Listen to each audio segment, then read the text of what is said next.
Hello, everyone. Welcome to our Get in the Mode conversation with Brandon Brown, CIO at Laredo Petroleum. This is part two of our chat. If you missed part one, we talked with Brandon about the role of AI and RPA in oil and gas. In part two, we talk about leadership challenges and tech adoption. Welcome back, Brandon. Hello. Good to see you, David. Let's talk a little bit about your team, right? How are you fostering some of that culture, that innovation culture within your team, so that you can bring out the best solutions and best technology for Laredo? Yeah, and that's really a critical piece to the success, I believe. And the technology thing is relatively easy, I think, until the people side of things. So I've tried to build a team and assemble a team together that really helps foster that and move that kind of change, that culture change through the organizations. Part of our vision statement for IT is to be a change instrument for the organization. We try to lead by example where we can. One of the things the CEO asks us quite often is how do we know if we're winning or losing? So we put together an IT dashboard with some of our KPIs on that, some of our important metrics. We have that hanging up in our lobby every day when we walk into our floor. We see that, so that's an example of how are we measuring ourselves. But a lot of it was just bringing in the right people with the right attitude. They've got to be okay with doing things differently than we've done in the past. One of the things I hate to hear is, well, that's because we've always done it that way. That's the worst answer to a why question ever. So you got to get people that are comfortable asking questions, comfortable that are people that are comfortable challenging the status quo, but at the same time they can do that while establishing trust with our customers and do it in a very professional way where they understand we are here to help them move the company forward. Yeah, that's a great point that you made on digital being a change agent, right? A lot of times engineers, software engineers, and architects tend to codify existing bad processes, and they just blow up, getting even worse, right?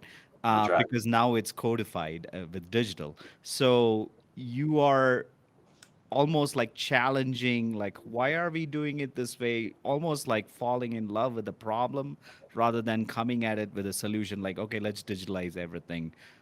Yeah, that's a great comment and sort of like a great attitude. Let's talk about attitude, right? Like, you mentioned briefly that, you look for certain things when you bring in your team. Well, tell us a little bit about what are you looking for culturally? What's the fit? What should someone in your industry look for? Yeah. It's been interesting and challenging at the same time because I really do feel like the industry should be bringing new talent and new ideas into the industry. So a lot of times when I'm looking for a particular position, I may not necessarily want oil and gas experience. From a digital standpoint, oil and gas is behind the curve. So why not bring people in from other industries that have already progressed through this curve, and let's learn from some of the things they've done in the past. Let's learn from their mistakes. Let's use those mistakes to accelerate what we're trying to do. So really try to bring a lot of diversity into the team. There's diversity of thoughts, really, kind of what I'm after. And have they worked in other industries? Have they done things differently in the past?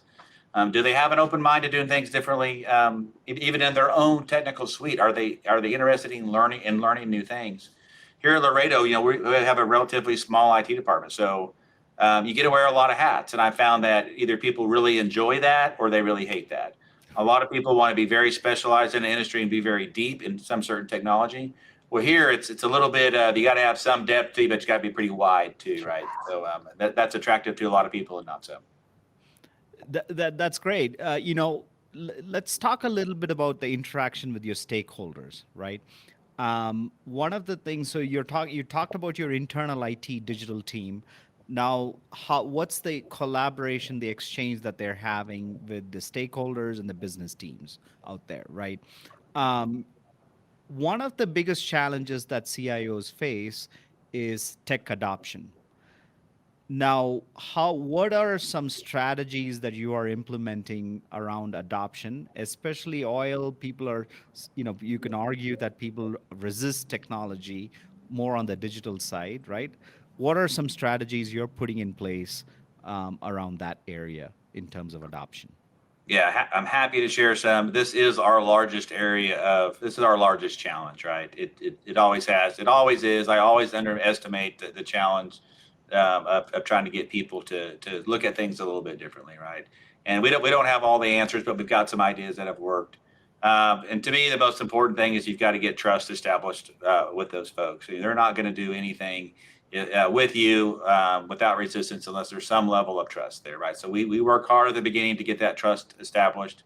It's been extremely challenging in 2020 to be able to establish that trust when we couldn't travel, right? So we operate in the Permian Basin, which is in the Panhandle of Texas or West Texas, and we're myself, and the team, IT team's located here in Tulsa. So we've had to build that trust and those relationships, via virtual mechanisms of either Teams or Zoom.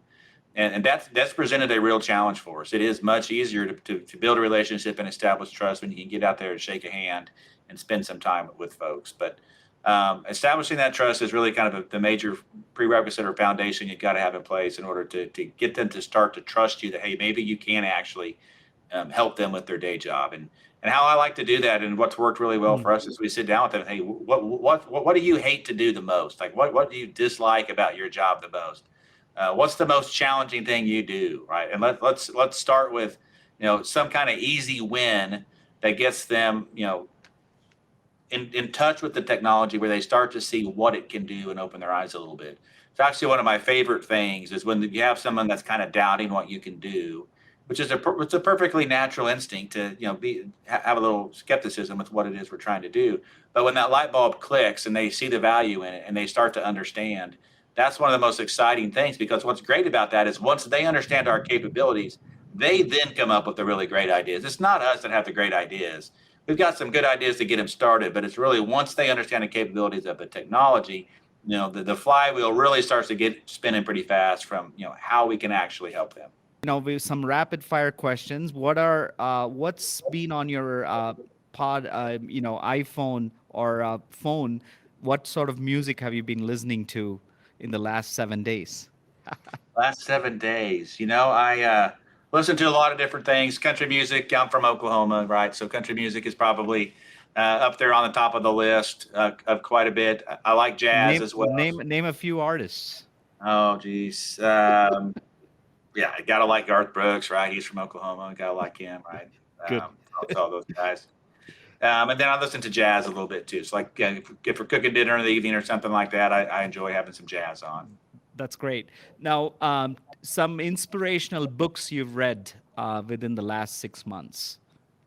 Yes, let's see. I'm gonna look over here at my list. Books that have inspired you. You've changed your way of thinking. Yeah, I like Collective Genius is a really good one. If you haven't Okay. read that, Art and Practice of Leading Innovation. That's a Okay. fantastic book. That's a great one. I'm reading now. I'm reading one now. I'm just wrapping it up. A Wolf in CIO's Clothing.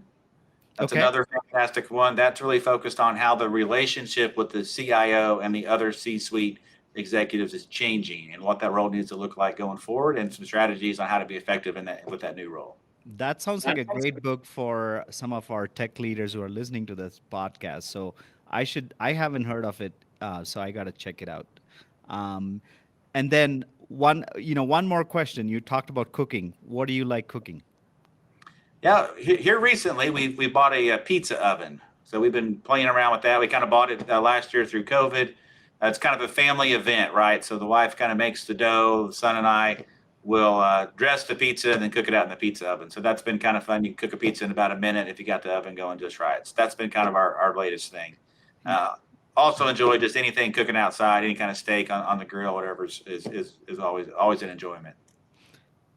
You're a patient man to kind of start from dough to pizza, and so Well, that's we building have learned patience. that it's easier to buy the dough. So a lot of your local pizza places will sell you their dough, and we've converted over to that, which is much easier and a little bit more kitchen friendly as well. Not so bad. Well, Brandon, it's been a pleasure chatting with you on this podcast. Thank you for coming back. You betcha. Thank you very much. I enjoyed it. My question to you, Brandon, what is your advice to other CIOs who may have, digital adoption is a huge challenge, right? In industries such as oil and gas, especially laggards. What would be your advice on the digital adoption challenges to other CIOs? Yeah, you know what's interesting about that is oil and gas historically has been extremely innovative, right? That they have found all sorts of new ways over the past several decades to release trapped hydrocarbons, right? So being innovative is not new to the oil and gas industry at all. I mean, we're founded on that. But what Mhm. is different and what is challenging is the digital aspects of Digital it, side of things, right? yes. The industry does lag in a lot of that. And that can actually be, in my opinion, can be used to our advantage, right? A lot of the other industries have already figured some of this stuff out. We don't have to go figure it out for ourselves. We can leverage what they've learned. In a lot of aspects, data is data, right? And using the same technology everybody else uses, follow along in their practices, and learn from their mistakes should allow us to accelerate and catch up.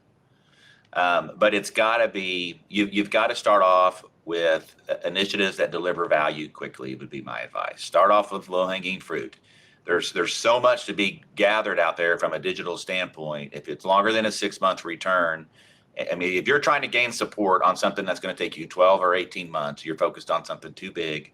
Go find something smaller. Go find something that you can deliver a return on in 6 to 12 months, and prove out to your leadership team that you can deliver value. You can, and quite honestly, I think the word value is extremely overused. Show that you can positively impact revenue. Show that Mhm. you can positively decrease risk. And do those things in a relatively short time. You're going to have to go, in some cases, beg for an investment, but you've got to quickly turn around and show that effort you put in to get that investment, and then that their investment in technology pays off in a relatively short time frame.